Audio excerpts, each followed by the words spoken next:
दोस्तों करीब रात का 8 बज रहा था। सोनाली अपनी भाई के साथ 10 किलोमीटर का सफ़र तय कर ली थी और उस 10 किलोमीटर की दूरी सफ़र तय करने के बाद सोनाली अपने भाई को कहते हैं कि वीरेंद्र, आज मैं थक गई हूँ, मुझे आगे बिल्कुल भी चला नहीं जाता और यहीं पर मैं बैठ जाती हूँ, थोड़ी देर आराम कर लेते हैं, उसके बाद फिर अपनी सफ़र को शुरू करेंगे। दोस्तों जहाँ पर सोनाली ने अपने भाई वीरेंद्र को रुकने के लिए कहा था, वो इलाका बिल्कुल भी सुनसान इलाका था। चप्पे चप्पे में कोई घर भी बस्ती भी नहीं था, लेकिन रास्ते में कई दूरी पर एक दो कांवड़ वाले लोग जाते थे।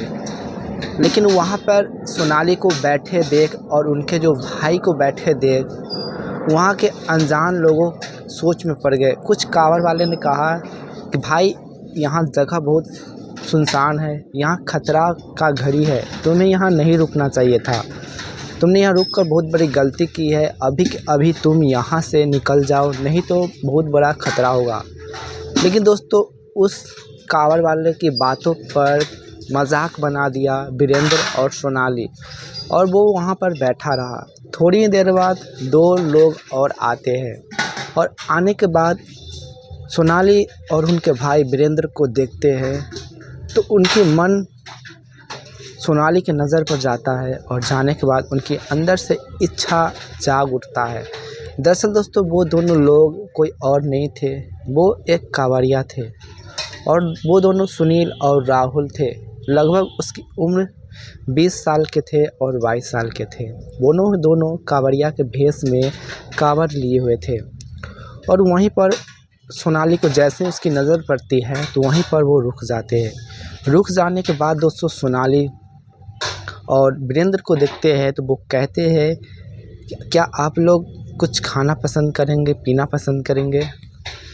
यहाँ पर दोस्तों वीरेंद्र कुछ भी नहीं बोलता है और राहुल और उनके साथ तो जो दोस्त था दिनेश, वो दोनों कहता है कि यार ये कुछ लेने के लिए तैयार ही नहीं है और यहाँ पर थक के बैठे हुए हैं। तभी दोस्तों उसकी जो बहन थी सोनाली, उनको कहते हैं, क्या आप कुछ पीना लेना पसंद करोगे? तो सोनाली काफ़ी थक चुकी थी और उनको प्यास लगा हुआ था, तो वो अपनी बोतल लेकर सोनाली को पीने के लिए देते हैं।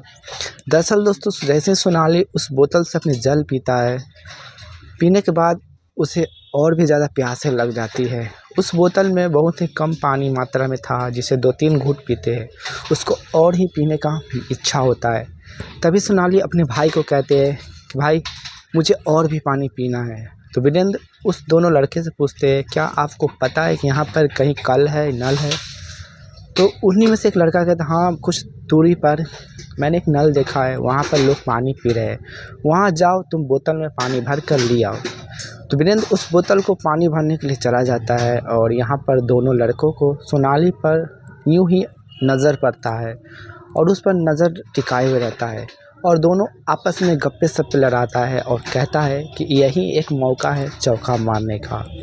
दोस्तों उस तुरंत ही वो दोनों कहते हैं सोनाली को, कुछ खाना और पसंद करोगे? तो सोनाली कहते हैं, हाँ मुझे भूख भी लगी है।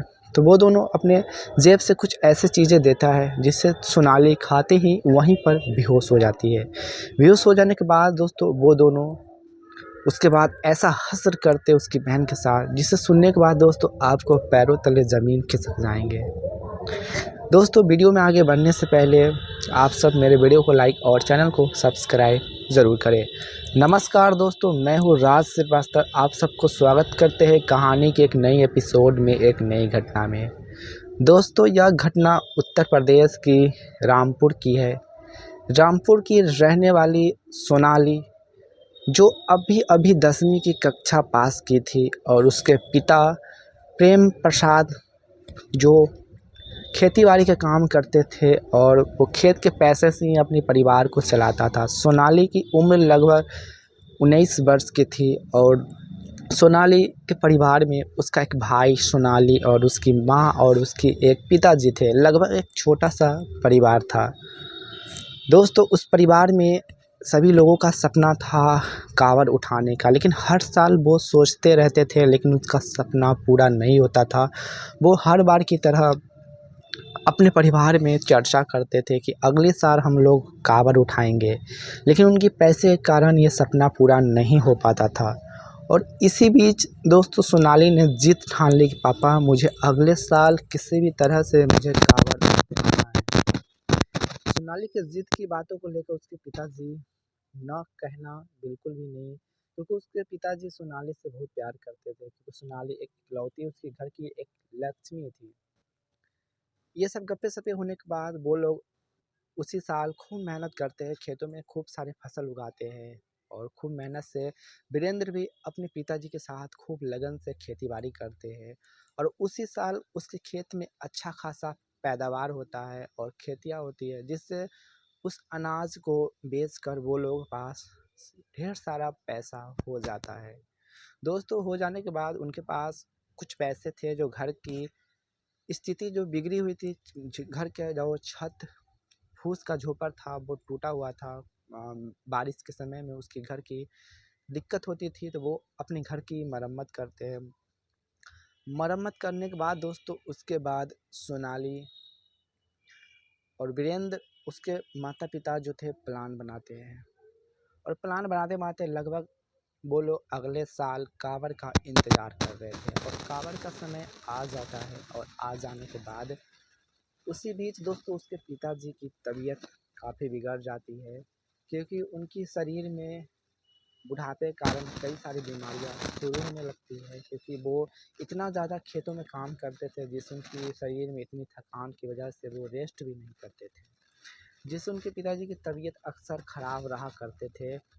और इसी बीच दोस्तों जब कांवड़ का समय आता है तो आने के बाद पिताजी और उसकी माँ और सोनाली वीरेंद्र सभी लोग परिवार मिलकर कांवड़ उठाने का फैसला करते हैं। लेकिन दोस्तों जैसे ही कांवड़ का समय आता है, आने के बाद सोनाली पिताजी से कहते हैं कि इस बार हम लोग सभी मिलकर कांवड़ उठाएंगे। जैसे ही दोस्तों कांवड़ का समय आता है तो उसके पिताजी की तबीयत और भी ज़्यादा बिगड़ने लगती है। इस बीच सोनाली काफ़ी दुख में रहती है कि काश मेरे पिताजी की तबीयत ठीक रहता, कितना अच्छा लगता, सभी परिवार हंसते खिलते कांवड़ उठाते हैं। लेकिन दोस्तों उस साल सोनाली ने अपने पिता से वादा किया था कि अगले साल किसी भी तरह से कांवड़ उठाओ, चाहे कुछ भी हो जाए। तो इस बीच नोक झोंक में परिवार में बस दो ही लोग कांवड़ उठाने का फैसला करते हैं, वो है दोनों सोनाली और उसका भाई। वो लोग नए नए भगवा रंग का कपड़ा खरीद लेते हैं, और खरीद लेने के बाद वो दोनों घर से कांवड़ यात्रा के लिए रवाना हो जाते हैं। उसी बीच अपने माता पिता का आशीर्वाद लेके निकल जाते हैं। निकल जाने के बाद दोस्तों वो लोग अपनी सफ़र को शुरू कर देते हैं। नंगे पाँव काफ़ी दूर चले जाते हैं, जाते जाते लगभग वो लोग रात का करीबन तकरीबन 7-8 बज जाता है, और वो लोग लगभग 9 से 10 किलोमीटर की यात्रा को अपनी पूरा कर लिया था। और उसी बीच सोनाली थक जाती है और उसे आगे चला नहीं जाता। इस बीच सोनाली वीरेंद्र से कहते हैं और कि वीरेंद्र अब मुझे आगे बढ़ा नहीं जाता, मुझे यहाँ पर 10 मिनट रेस्ट करना है, आराम करना है, मुझे पैरों में छाले पड़ गए हैं। तो वीरेंद्र ने कहा ठीक है बैठ जाते हैं यहीं पर। वो लोग सभी लोग बैठ जाते हैं और वहीं पर आराम करने लगते हैं। और वहाँ पर आसपास में कहीं पर भी एक भी घर नहीं दिख रहा था, लेकिन रोड पे कुछ कांवड़िया लोग आते जाते थे, वो भी कम मात्रा में जाते आते थे, क्योंकि वो रास्ता काफ़ी लंबा था और सोनाली के घर से काफ़ी कम लोगों ने कांवड़ उठाया था, मतलब सोनाली के गांव से। तभी दोस्तों वीरेंद्र वहाँ पर बैठे हुए रहते हैं और कुछ लोग आते जाते रहते हैं। उन्हीं में से दो लड़के थे जो सोनाली और वीरेंद्र को देखते हैं तो उनकी नज़र सोनाली पर पड़ती है। पढ़ने के बाद उन दोनों लड़कों की नीयत बिगड़ने लगती है, और वो आपस में गप्पे सप्पे लड़ाने लगते हैं और कहने लगते हैं अरे यार ये लड़की कितना सुंदर है, कितना अच्छा लग रहा है देखने में, इसे तो काम मेरा अच्छा बन जाएगा। तो वो लोग गप्पे सप्पे लड़ाते हुए सोनाली के पास आते हैं और कहते हैं, क्या आप लोगों की कुछ मदद चाहिए? तो सोनाली और वीरेंद्र चुपचाप रहते हैं और उसी में से सोनाली कहते हैं कि हाँ, मुझे प्यास लगी, क्या मुझे पानी मिल सकता है? तो उन्हीं में से एक लड़के ने कहा कि देखिए, मेरे पास तो पानी बिल्कुल भी कम है। तो उतना पानी पीने के बाद सोनाली 2 घूँट पानी पीती है, उसको प्यास और अंदर से जाग जाता है। तभी दोस्तों सोनाली वीरेंद्र से कहते हैं कि मुझे और भी पानी चाहिए। तो वीरेंद्र उन दोनों लड़कों को कहते हैं कि देखो, यहाँ पर कहीं कल नल होगा तो मुझे बताओ। तो उन्हीं में से एक लड़के ने कहा कि थोड़ी दूर पर एक नल है, वहाँ पर तुम बोतल लेकर जाओ और पानी भर लो। तो वीरेंद्र अपनी बोतल लेकर पानी भरने के लिए चला जाता है और उसी बीच दोस्तों वो दोनों लड़के सोनाली के पास आकर बैठ जाते हैं। कहते हैं, कुछ खाना है तुम्हें, भूख लगी है? सोनाली कहते हैं, हाँ, मुझे कुछ खाना है, भूख लगा है। तो वो अपनी जेब से कुछ ऐसे सामान दे देते हैं जिसे सोनाली बड़ी चाव से वहाँ पर बैठकर खाती है और कुछ देर में सोनाली वहीं पर बेहोश होकर गिर जाती है। गिर जाने के बाद वो दोनों लड़के उसी कुछ दूरी पर झाड़ी में सोनाली को ले जाते हैं। दरअसल दोस्तों सोनाली के साथ जो 2 लड़के था, वो दोनों उसी गाँव के रहने वाले थे और वो दोनों अक्सर घरों में घुसकर रात को चोरियाँ करते थे। उन पर कई सारे इल्ज़ामें था और वो किसी के साथ हाथापाई भी करते थे। और इन केस उनका काम ही ऐसा था और इस बार कांवड़ के भेष में वो मौका का फ़ायदा उठाना चाहते थे। कांवड़ के भेष में वो लूट-पाट करने की योजना बनाया था। हर बार की तरह वो पुलिस के हाथों से दोस्तों बच जाता था। लेकिन दोस्तों आज सोनाली और उसके वीरेंद्र अपने माता-पिता की आशीर्वाद लेके घर से निकला था, इसलिए उनकी बाल विवाह का नहीं हुआ। दोस्तों सोनाली को जैसे ही वो कांवड़ में ले जाते हैं, उनके साथ वो दोनों गलत काम करने लगते हैं। तभी दोस्तों सोनाली की आँखें जगने लगती है, आँखें खुलने लगती है। वो देखते हैं अपने भाई को आवाज़ लगाते हैं, उनके भाई आवाज़ नहीं लगाते, वहाँ पर वो दोनों लड़के रहते हैं। उन दोनों लड़के को जैसे ही सोनाली उस पर नज़र डालती है, तो सोनाली की आँखें फटी की फटी रह जाती है और सोनाली के कपड़े को कुछ वो लोग फाड़े हुए रहते हैं। जैसे ही सोनाली अपने कपड़े बदन पर नज़र डालती है, तो वो ज़ोर से चीखने लगती है। तो वहाँ पर कुछ राहगीर लोग जाते थे, आते थे, कुछ कांवड़िया लोग, उनकी आवाज़ जंगल से आ रही थी, तो तभी सभी लोग जंगल की ओर आते हैं और आने के बाद जैसे ही सोनाली को वहाँ पर इस गंभीर हालत में देखते हैं, तो वो लोग आँखें फटी की फटी रह जाती है और थोड़ी देर में वीरेंद्र भी वहाँ पर पहुँच जाते हैं और पहुँच जाने के बाद दोस्तों सोनाली को इस हालत में देखता है तो उनकी आँखें फटी की फटी रह जाती है और दरअसल दोस्तों वो दोनों लड़के जंगल में छिपे हुए रहते हैं और वीरेंद्र अपने मन में सोच रहा था कि ज़रूर ये दोनों लड़के की ही कारनामा है मेरी बहन के साथ इस तरह से गलत हरकत करने की। तुरंत दोस्तों वहीं पर जंगल में कुछ नुकीले पेड़ की टहनियाँ लेता है और गुस्से से उनको खोजने लगता है। तभी दोनों पर नज़र पड़ता है, तो वीरेंद्र उन दोनों को वहीं पर उस नुकीली डाँट से, जंगल की टहनियाँ से उन दोनों को कत्ल कर देते हैं। वहीं पर दोस्तों आसपास के लोग और भी इकट्ठा हो जाते हैं। कुछ लोग मौके पर पुलिस को बुला लेते हैं क्योंकि ये मामला काफ़ी गंभीर था, क्योंकि वहाँ पर मर्डर हो चुका था 2-2। तभी मौके पर पुलिस आती है, वीरेंद्र को हिरासत में लेते हैं, उनकी बहन को भी हिरासत में लेते हैं और दोनों लड़के को पोस्टमार्टम के लिए पुलिस भेज देती है और वीरेंद्र और सोनाली से पूछताछ की जाती है। सोनाली अपनी पूरी कहानी बताते हैं।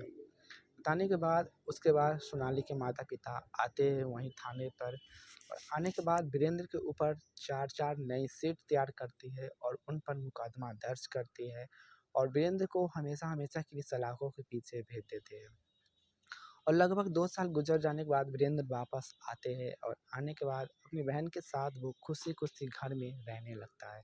क्योंकि दोस्तों वीरेंद्र अपनी बहन के लिए ये कदम उठाया था क्योंकि उनको मकसद नहीं था। तो दोस्तों वीरेंद्र के बारे में आप लोग क्या कहना चाहते हो? वो सही किया या गलत किया? कमेंट में ज़रूर बताएँ। इस वीडियो से किसी को ठेस पहुँचाने की उम्मीद नहीं था। बस आप सबको जागरूक करना था कि आज के दुनिया में, समाज में कैसी-कैसी अन्याय घटनाएँ होती रहती है। तो आप सबको मैंने सावधान किया है कि आप कहीं पर भी जाते हैं तो अनजान लोगों से कुछ लेने की कोशिश ना करें, क्योंकि सोनाली ने कुछ लिया इसलिए उनके साथ ये घटना घटा। और ख़ासकर अब अनजान जगह पे ठहरने के लिए कोशिश भी ना करें।